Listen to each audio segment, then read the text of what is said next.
G'day, today I just wanted to make a quick video going over some of my thoughts of what I'm sort of seeing in e-commerce and in email marketing in particular with what's working.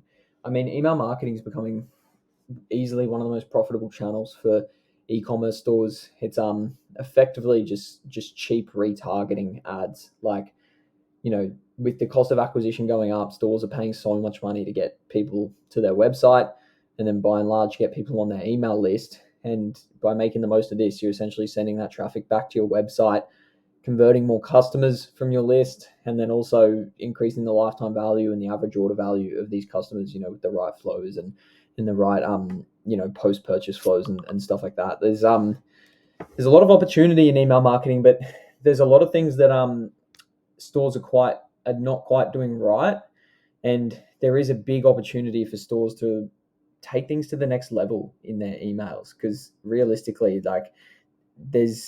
everyone's doing the same thing, right? So when we talk email marketing for e-commerce, most people are just finding creative ways to sell their products. That's all it is. They rip campaigns, so they'll send 3 campaigns a week, and it'll all be focused on, well, how can we sell more product? How can we attribute more revenue to Klaviyo? But what this is doing is giving false sense of success with high attribution. So Klaviyo attributed revenue will sit anywhere between 30, maybe you say 25 to 40% for a healthy account. And people go, well, that means I'm doing a really good job. But in reality, that's just the revenue that they're attributing. If you want to attribute revenue, it's quite an easy thing to do.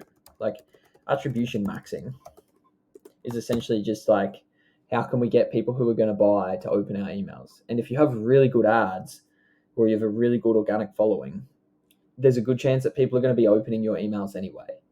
Like, you're just getting them to open the email. And with Apple iOS stuff, where emails often get opened automatically, it's really easy to just get people to send emails to people who use Apple devices. The email gets opened automatically. They go on to purchase from ads or something, and then it attributes to your email. So send to Apple users really often, send to your entire list, run really good ads. But then what you find is that you have your email attributing high, but your ads platform is also attributing the same sales.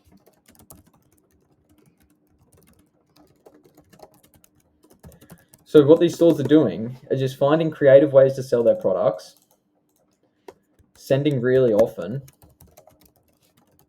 and then just getting good attribution on their email. And they're going, well, I have really good Klaviyo. But in reality, they have no engagement. Like, their emails are not driving the needle. It's not moving the needle. It's not increasing the revenue.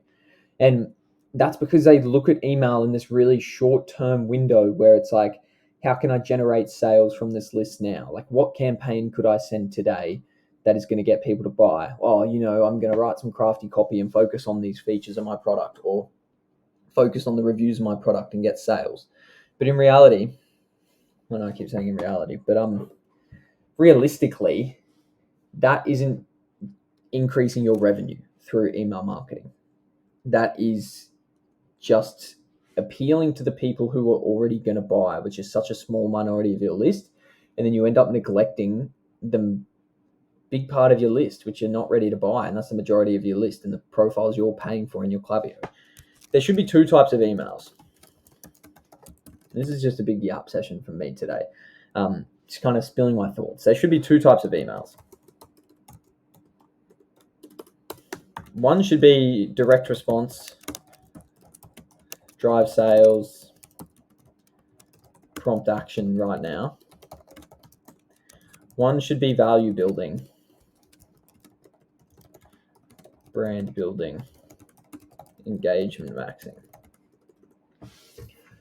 So when you're sending emails, 20% of the time, you should be trying to drive sales and stuff and increase your revenue and actually move the needle with your revenue by sending email campaigns. But 80% of the time, you should be using your email marketing for the asset it is, to have personalized touch points with these customers and build relationships and build engagement and build trust with them that you're going to be able to rely on into the future. For example, I was auditing a dog toys brand the other day, and they were often just sending to their entire list. And they were maintaining all right deliverability. Like deliverability was quite, it wasn't awesome. Like they had 29 or 30% open rates, like just on the cusp of bad, like arguably is bad. But they had like 40% attribution. So they were like, oh, well, Klaviyo is getting really good results. But they were sort of thinking about things wrong. Like they were in a niche, dog toys, where they have owners who love their dogs. Like they're obsessed with dogs. Like they love the niche. They would do anything for their dogs. They're spending money on these expensive toys, on these expensive dog beds and stuff like that. And all they were trying to do was drive short-term revenue instead of thinking of email as a way to build really high engagement with the entire list, as opposed to getting 30% open rates and just making good sales from those people. What if you could get 60% open rates, make the same sales from those people who are already buying, but then also start making sales from the additional people who are opening your emails? So that's what I mean by engagement maxing. We want to look at how can we engage the most amount of people on the list and make them more problem aware, make them more ready and in the market to buy. So 80% of the time for that brand, for that dog brand, I'd be sending blog posts on, different tips and tricks for training your dog, different tips and tricks for feeding your dog and giving your dog a good diet, different tips and tricks for making sure your dog is well looked after, or talking about all the different aspects of what it's like to be a dog owner and all the different questions they may have, because they had a really extensive blog post section on their website and they were driving a lot of traffic organically from the SEO to those blog posts, but they weren't utilizing any of that content in their email marketing.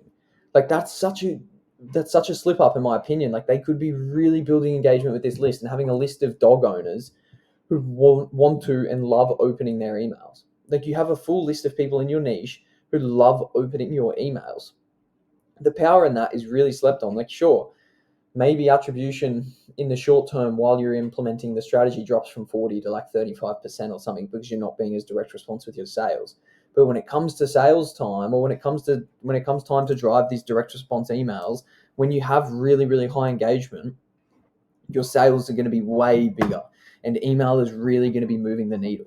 So where people are looking at email wrong in the current market is, how can we be crafty with our emails to stand out in the short term, like on a day-by-day basis, to get people to open our emails and then click our emails and hopefully buy something, as opposed to how can we build a genuine community over email, a community of people who want to open what we're sending, who look forward to opening what we're sending, to the point where they're not even looking at the subject lines anymore. Like we send an email and they're like, I want to open that email because it's going to be good.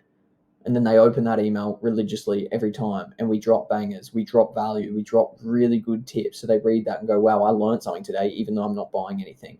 So when it comes time, then for 20% of the campaigns, every 1 in 5 or every 1 in 10 even, to drive sales, do something more direct response, prompt an action, run a small discount, run an offer, launch a new product, you're going to cash in big time.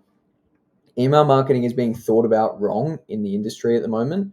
And there's a lot of opportunity for brands to be the go-to in their niche, to really build communities in their niche. Like if you're in fitness, if you're in dog toys, if you're in supplements, if you're in fashion, if you're in beauty, you could really build a community on your email list who loves opening your emails. Like we had another fashion brand who can sell out of their entire drop of new products in pre-sale, in early access, just to their email list, because the email list is so dialed in with engagement. And that is the game. The game is how can we turn more of our list into buyers, as opposed to how can we make money from our list now. It's how can we turn the most amount of people on our list into buyers from our brand. And to do that is to build an engagement, build a community based on high engagement and high levels of trust. Yeah, so that's what I wanted to talk about today. Just a little bit of what I'm seeing going on in email marketing for e-commerce, what's working for us and where I'm seeing brands go wrong. Hope this helps. If you want help with your email marketing strategy, head to the description below and you can book a call with us and we can put together an action plan for you.